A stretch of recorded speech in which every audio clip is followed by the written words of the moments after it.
Bendiciones, bienvenidos y bienvenidas a la Taza de Café Perfecta con El Perfecto, un espacio creado para poder compartir una o varias porciones de la palabra de Dios a fin de que nuestra fe se eleve al siguiente nivel. Romanos capítulo 10, versículo 17. Bienvenidos y bienvenidas hermanos y hermanas, amigos y amigas a este espacio donde pues nos dedicamos, tal y como lo dice la introducción, a compartir una o varias porciones de la palabra de Dios y tratamos de adaptarlas a la cotidianidad o al diario vivir para que esto pues indiscutiblemente a la luz de la palabra de Dios nos lleve un paso más adelante de nuestro caminar con Dios y poder llegar al nivel de fe y a la estatura de Cristo, que es pues la pretensión principal que nuestro Padre Celestial tiene tal y como lo ha manifestado en su bendita palabra. Esta mañana vamos a estar en el Antiguo Testamento, mis hermanos, y en el primer libro que aparece en este bendito libro, que es Génesis, ¿verdad? Se llama el libro de los principios, y en ese sentido quiero que nos vayamos a un tema, mis hermanos, que sí es, yo no sé si decir preocupante, si es decir decepcionante, si es decir, no encuentro inclusive el calificativo, mis hermanos, pero sí definitivamente es importante que lo abordemos, ¿verdad? Y ojalá, ¿verdad? Primeramente Dios, que llegara a los oídos de los corazones precisamente de las personas, bueno, principalmente a los nuestros, mis hermanos, ¿verdad? Porque no hay que andar regalando el mensaje, ¿verdad? Pero sí es importante que aparte de que nosotros vayamos digiriendo, ¿verdad?, lo que el Señor quiere en nuestras vidas, también pueda llegar a aquellas personas donde para nosotros es visible, ¿verdad?, el desdén y pues precisamente la indiferencia prácticamente o la falta de valor que tiene precisamente el hecho de vivir una nueva vida en Cristo. Acompáñenme por favor en el capítulo 25 del libro de Génesis, ¿verdad? Y nos vamos a enfocar en unos versículos que van del 27 al 34, creo que para los conocedores ya se ubicaron, y estamos hablando de que Esaú vende su primogenitura.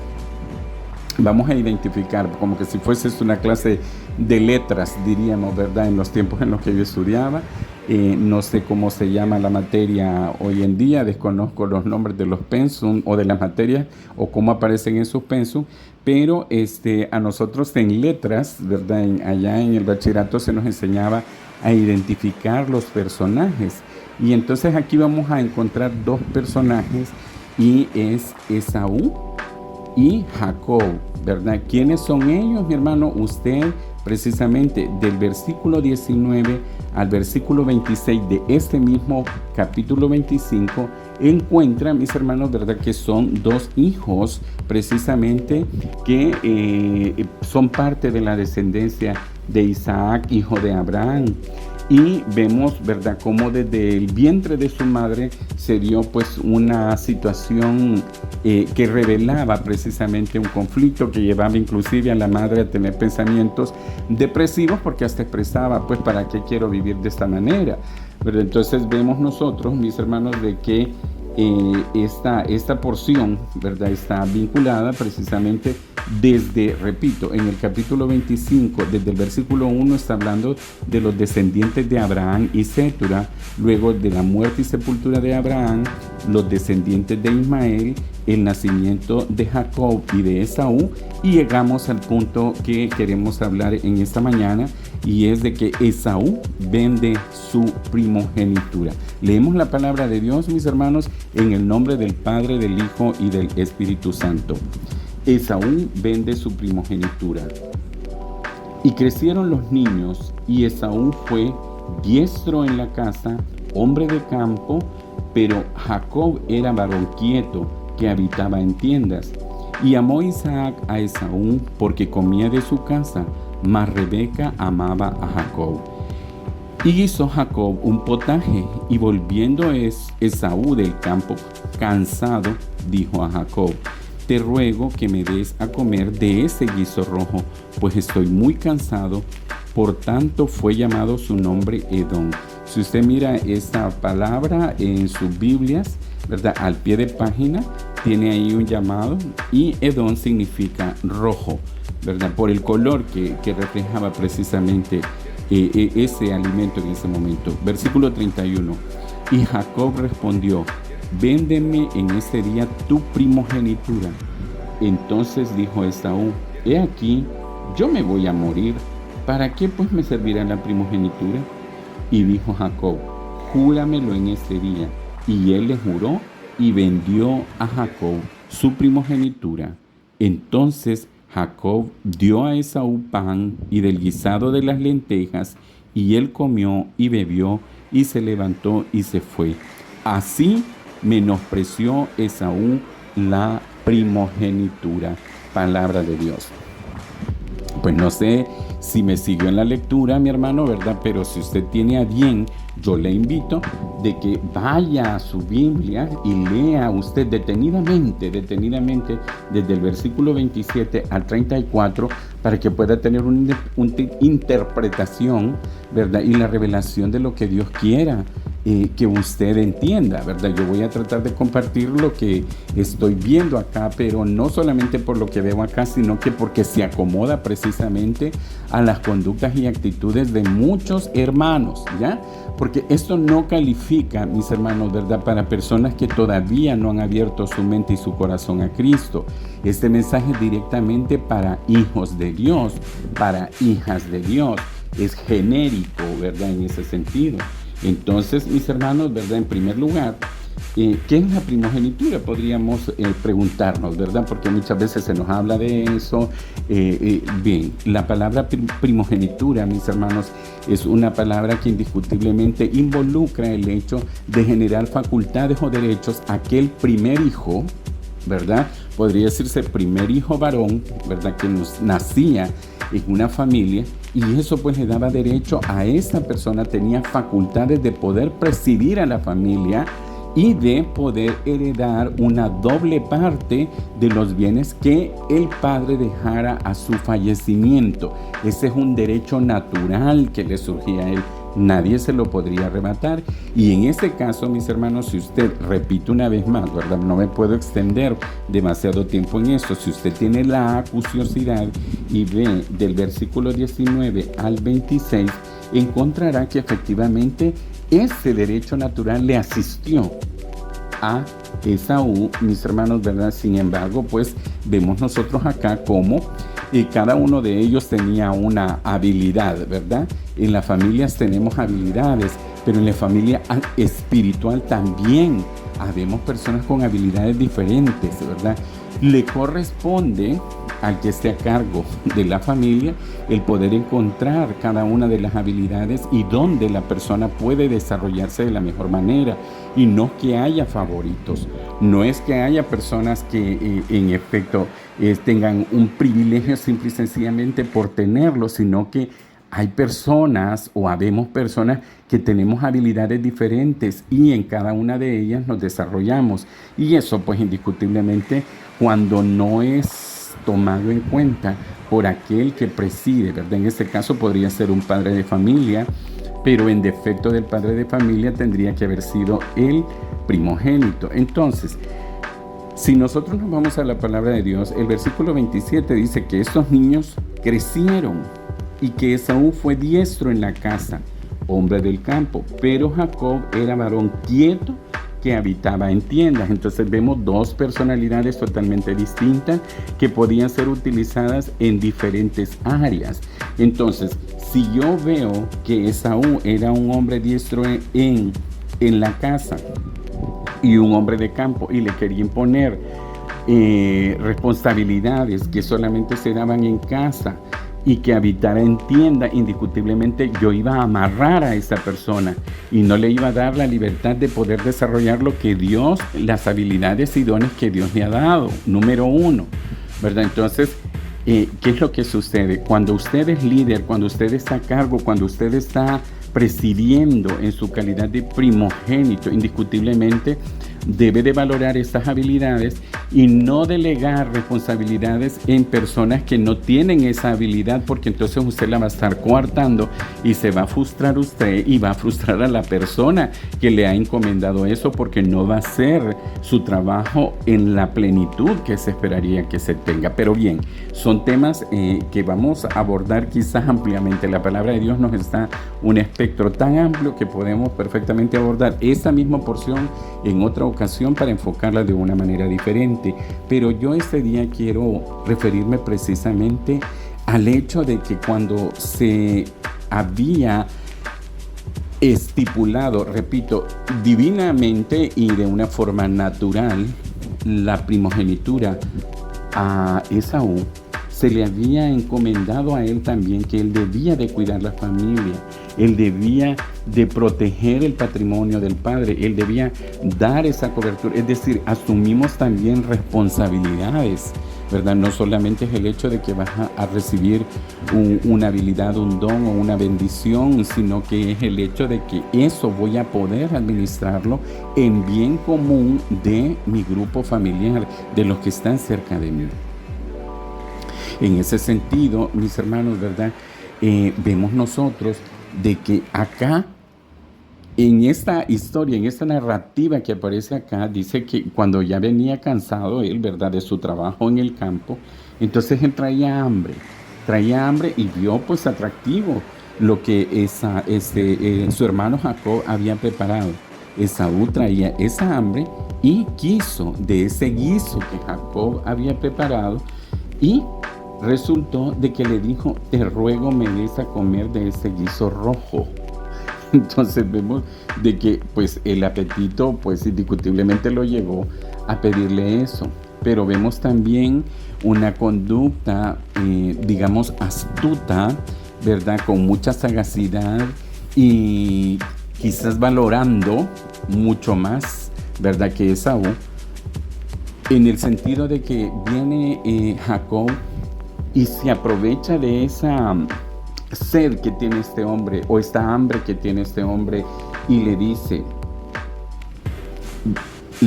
te ruego que me des a comer de ese guiso rojo, pues estoy muy cansado. Por tanto fue llamado su nombre Edom. Eso significa rojo, les decía. Y Jacob respondió: véndeme este día tu primogenitura. Eso viene, mis hermanos, ¿verdad?, del comentario que en una ocasión una persona que yo conozco hace mucho tiempo, ¿verdad?, refiriéndose a otra persona, me dijo: es que este es de los que vende su primogenitura por un plato de lentejas. Entonces, yo ya lo había leído, ¿verdad?, pero no le había dado ninguna trascendencia. En efecto, era una situación familiar que se estaba dando y pues no encajé muy bien en eso. Pero realmente ese día, para poder comentarlo con ustedes, pues en efecto me vino, ¿verdad?, y me resonó esa expresión que esa persona dijo, y era una expresión efectivamente bíblica. Y en ese sentido, vemos nosotros que le dijo que le vendiera su primogenitura. ¿Qué hubiera hecho usted, mi hermano? ¿Qué hubiera hecho usted, hermana? Llevaba hambre, estaba cansada, el plato se veía atractivo, probablemente tenía un olor exquisito, me imagino yo, ¿verdad?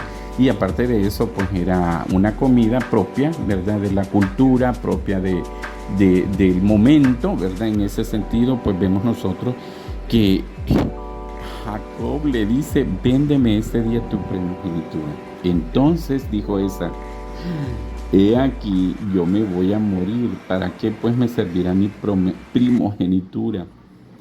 Y dijo Jacob: júramelo en este día. Y él le juró y vendió a Jacob su primogenitura. Entonces Jacob dio a Esaú pan y del guisado de las lentejas, y él comió y bebió y se levantó y se fue. Así menospreció Esaú la primogenitura. Mis hermanos, quiero hablar tanto al respecto que me como las letras, me como las palabras, mis hermanos, pero es que es increíble, ¿verdad? Porque quizás muchos y muchas nos podemos poner a criticar a Esaú, pero ¿cuántos y cuántas de los que están escuchando acá hemos sido o somos Esaú en este momento. La primogenitura se nos ha dado, mis hermanos, ¿verdad? Y sabemos que el primogénito por excelencia es nuestro Señor Jesucristo. Es más, dice unigénito, ¿verdad? Y después de Él, los que hemos nacido de nuevo, mis hermanos, ¿verdad? También tenemos esa calidad. Pero no vamos a entrar en una discusión teológica si eres o no eres primogénito. Al final de cuentas, entendamos espiritualmente que se nos ha entregado dones, habilidades, bienes y bendiciones, mis hermanos, en esa calidad de hijos. En esa calidad de hijos se nos ha entregado. Pero ¿cuántos y cuántas de nosotros, mis hermanos, tal y como lo dice el cierre del versículo 34, hemos menospreciado la primogenitura? Quitémosle primogenitura, porque el primogénito, el unigénito por excelencia, repito, es nuestro Señor Jesucristo. Pero usted y yo tenemos esa misma condición y esa misma calidad de hijos, aunque no sea una primogenitura en esencia, tal y como se habla, mis hermanos, ¿verdad?, en los términos bíblicos, o biológicos o genéticos, como quiera expresarlo de esa manera. Estamos hablando, y quiero enfocarme, mis hermanos, en ese menosprecio que tenemos a las cosas de Dios y a Dios mismo. Es increíble, mis hermanos, ¿verdad? Yo pertenezco a una maravillosa iglesia, es una iglesia bendecida, ¿verdad? Pertenezco también a un ministerio bendecido, mis hermanos, ¿verdad? Y digo bendecido porque Dios nos da la oportunidad indiscutiblemente de poderle servir y de poderle servir grandemente. El que no hace nada en el ministerio en el que yo estoy nominadamente sirviendo, entre comillas, mis hermanos, es porque no quiere. Es una persona, mis hermanos, ¿verdad?, que no debería de llamarse como se llama, sino que debería llamarse Esaú, porque es una persona que ha menospreciado indiscutiblemente a Dios y a su obra y su trabajo. Indiscutiblemente, quizás esto tenga envuelto muchas cosas de lo que mi corazón lamenta, y quizás hace el corazón de Dios, en el sentido de que se mira con una apatía, una indiferencia y una aplicación de lo que Dios ha dicho tal cual yo creo que es. Y en nuestra iglesia se repite mucho las palabras de un predicador que es el doctor David Ormachea, quien habla precisamente, mis hermanos, del Evangelio según San Yo.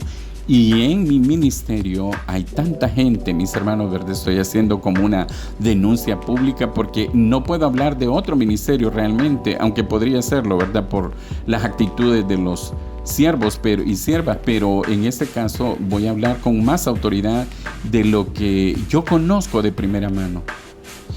Y gente que definitivamente ha menospreciado, mira con tanta desplicencia, con simpleza, mis hermanos, las cosas de Dios. Yo entiendo perfectamente, y hablo en primera persona, mis hermanos, ¿verdad?, porque el burro va adelante. Entiendo, mis hermanos, precisamente de que sí hay obligaciones, sí hay compromisos familiares, laborales, académicos y personalísimos. Pero nunca, eso yo lo entendí hace muchos años, mis hermanos, muchísimos años. Nunca, jamás, mi agenda debe de prevalecer sobre la agenda de Dios. Y en ese sentido, mis hermanos, ¿verdad?, es que nosotros no hemos vuelto Esaú, hemos menospreciado esa primogenitura, hemos menospreciado lo que Dios nos ha dado. Sí es cierto, ¿verdad? Tenemos una iglesia, tenemos un ministerio, tenemos un uniforme, tenemos Biblia, mis hermanos, pero yo no soy de ver películas de terror, mis hermanos, ¿verdad? Pero sí, a veces en las extras que se exhiben tanto en la televisión o las películas en el cine, hemos visto ahí tanto últimamente que se habla de los zombies. No hay ninguna diferencia, mis hermanos, a lo mejor quizás solamente el mal olor de la descomposición de la carne y el aspecto desgarrado de esas figuras que aparecen en esas películas con mucha de la gente que yo tengo alrededor, indiscutiblemente. O sea, mecánicamente, mis hermanos, van, llegan, se sientan, se van, y con eso Ellos engañadamente creen que le han servido a Dios. Y no es así, mis hermanos, definitivamente no es así. Cuando tú no le pones amor, cuando tú no le pones pasión, cuando tú no digieres lo que Dios te ha dado para tu vida, no lo vas a valorar. No lo vas a valorar. Y repito una vez más, mis hermanos, probablemente en ese momento estoy hablando de mi ministerio y estoy hablando mal, pero quiero entender que estoy hablando bien, porque mientras no se digan las cosas que se tienen que decir indiscutiblemente, yo también me vuelvo me convierto en un cómplice, literalmente, ¿verdad? O sea, estoy emocionado, pero no es a la luz de la emoción, sino de la palabra de Dios que estoy hablando lo que estoy hablando. Tristemente, mis hermanos, ¿verdad? Y digo tristemente porque cuando a usted se le encomienda un ministerio, mis hermanos, ¿verdad? Cuando usted ha sido investido con una autoridad para poder presidir, en este caso, una primogenitura de esta naturaleza, podríamos hablar de una primogenitura espiritual. Y tenemos siervos dentro de nuestro ministerio que han sido investidos con su calidad de pastores, ordenados como tal, mis hermanos. Pero qué tristeza, mis hermanos, que miran con desdén y menosprecio lo que Dios les ha entregado, cuando deberían de ser ellos los que tienen que estar ministrando espiritualmente. No se trata de un ente administrativo simple y sencillamente que se va a manejar mecánicamente. Tenemos que hacerlo espiritualmente. Y no me importa realmente los comentarios que puedan venir quizás a nivel personal. Como dije la vez pasada, los tengo bloqueados acá. Pero hay mucha gente que lamentablemente, inclusive dentro del liderazgo, estamos pensando en nuestros ministerios como entes administrativos. Estamos queriendo ver los ministerios como que son empresas y queremos mecanizar a la gente de una manera tan absurda que dejamos de lado al Espíritu Santo y a lo que Dios verdaderamente quiere construir en nuestras vidas y en nuestros ministerios que indignamente han sido entregados en nuestras manos. Mi nombre es Esaú. ¿Puede repetirlo conmigo? Mi nombre es Esaú. Pero a partir de este día, repito una vez más, es el día cero y yo puedo cambiar ese nombre. Yo puedo cambiarlo y puedo mantener el nombre que Dios me ha dado y llevarlo con honra, con dignidad y con diligencia para poder hacer lo que Dios me ha encomendado, guardando este bendito privilegio de tener y ostentar precisamente lo que Dios me ha dado. Si nosotros vemos acá, Esaú, ¿qué es lo que buscó en ese momento? Simple y sencillamente saciar su apetito o tener una gratificación inmediata. ¿Es eso, mi hermano, a lo que el Señor nos llama cuando nos dice que pongamos nuestros ojos en las cosas del cielo o en las cosas eternas, en las cosas que verdaderamente se perpetúan para bien en tu vida? No te olvides, mi querido hermano y hermana, que todo lo que nosotros sembramos, eso también cosecharemos. Número 1. Y la palabra de Dios lo dice, que todo aquel que niegue al Señor, Él también va a ser negado allá. Y usted y yo, mi hermano, al convertirnos en ese personaje Esaú que aparece acá, estamos negando a Dios. Lo negamos. No nos limitemos, mis hermanos, a llegar a una congregación, a desarrollar nuestro sentido de pertenencia, ya sea un ministerio o no. Sí, obviamente me enfoqué en miembros del ministerio para el cual yo sirvo, indiscutiblemente, porque es lo que conozco de primera mano y es la verdad. No estoy hablando ninguna mentira. Y si alguien se ofende, pues mire, se ofende pues a la luz de la palabra de Dios, no es a la luz de lo que yo estoy diciendo. Simple y sencillamente, los Esaú se han multiplicado últimamente. Ya los existían, mis hermanos, pero después de la cuarentena que hemos pasado, mis hermanos, que se supone que nos tuvo que llevar a un nivel de reflexión y de convicción de saber por qué es que yo le sirvo a quien le sirvo y saber quién es a quien yo le sirvo, indiscutiblemente no tuve que haber tenido esta actitud, mis hermanos, de ver simple y sencillamente cuál es mi gratificación inmediata. Esto, mis hermanos, a lo que nos lleva precisamente es a cambiar oportunidades y bendiciones. y estas oportunidades y bendiciones eternas. ¿Por qué? Por cosas, simple y sencillamente, mis hermanos, ¿verdad? Que nos van a satisfacer el apetito inmediato. Aquí y en esta tierra inicia y se termina todo, pero también inicia y se termina todo en la presencia de Dios, no solamente en tu carne, mi hermano y mi hermana. Entonces, no quiero ni voy a redundar precisamente en el tema teológico de lo que eso puede implicar. Usted puede perfectamente leer toda esa historia del capítulo 25, desde el versículo 1 al 34, y asumo de que usted ya comprende de qué es lo que estoy hablando, pero no estoy simple y sencillamente hablando de los dos personajes que protagonizan esta historia, sino que estoy hablando de usted y de mí. Repito una vez más, este día es el día cero y es el día en el que usted y yo podemos empezar y decidir no usar más, no solamente el nombre de Esaú, sino precisamente no tener la actitud de menosprecio a Dios y a su bendita obra. Que Dios nos bendiga, que Dios nos guarde, que Dios nos proteja. Nos escuchamos la próxima semana, si Dios lo permite y usted también.